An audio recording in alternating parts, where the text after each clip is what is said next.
ছয় নবজাতকের মৃত্যুর ঘটনায় রাজধানীর রাত-দিন হাসপাতালে লাইসেন্স বাতিল করেছে স্বাস্থ্য অধিদপ্তর। বিস্তারিত জানাতে সেখান থেকে যুক্ত হচ্ছেন রবিউল ইসলাম রবি।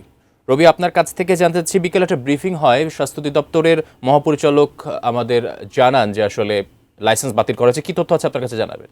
মধ্য দিয়ে কিন্তু এখানে নতুন রোগী ভর্তি হওয়ার বিষয়টি বাধ্যবাধকতা রয়েছে, অর্থাৎ নতুন রোগী ভর্তি হতে পারবেন না, এবং যারা পুরনো রোগী এখানে যারা আছেন তারা কিন্তু এখান থেকে অন্য হাসপাতালে সরিয়ে নেওয়ার জন্য একটি সময়সীমাও স্বাস্থ্য অধিদপ্তর থেকে বেঁধে দেওয়া হয়েছে। কিছুক্ষণ আগে আমরা এই হাসপাতালটির পরিচালক প্রশাসন উনি জানিয়েছেন যে ওনারা একটি এরই পরিপ্রেক্ষিতে একটি ব্রিফ করার কথা রয়েছে, কিন্তু উনি বলেছেন স্বাস্থ্য অধিদপ্তর থেকে একটি প্রতিনিধি দল আদ-দিন হাসপাতালে আসার কথা রয়েছে, এবং তারা আসার পরে তারা যেই ব্রিফ করবেন, অর্থাৎ এই হাসপাতাল সম্পর্কে এই লাইসেন্স বাতিল হওয়ার পরে যেই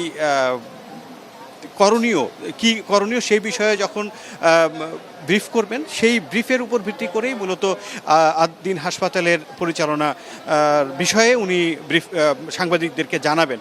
তো এর মধ্যে আমরা কিন্তু জেনেছি যে নতুন রোগী ভর্তি হওয়ার বিষয়ে যে বাধ্যবাধকতা রয়েছে সেটি কিন্তু এখানে মানা হয়নি, এবং বেশ কিছু রোগী কিন্তু এখানে এসেছেন যারা খুব ইমার্জেন্সি যেই সেকশনটা রয়েছে সেই ইমার্জেন্সি সেকশনে কিন্তু রোগীরা ভিড় করেছেন, এবং রোগীদের সেবাও কিন্তু প্রাথমিকভাবে এখানে দেয়া হয়েছে। আমরা কয়েকজন রোগীকে এমন অবস্থায় দেখতে পেয়েছি। আমরা কিছুক্ষণের মধ্যে হয়তোবা জানতে পারবো যে স্বাস্থ্য অধিদপ্তরের যে প্রতিনিধিরা এখানে আসবেন এবং তারা এই হাসপাতালের পরবর্তী করণীয় সম্পর্কে হয়তো জানাবেন, যে এই হাসপাতালে নতুন রোগী ভর্তি হওয়ার বিষয়ে এবং যারা এখানে ইতিমধ্যে ভর্তি আছেন তাদেরকে সরানোর বিষয়ে যে সকল কিভাবে সরাবেন বা কি প্রক্রিয়ায় কাজ করবে হাসপাতাল কর্তৃপক্ষ সেই বিষয়টি হয়তো নির্দেশনা দিবেন।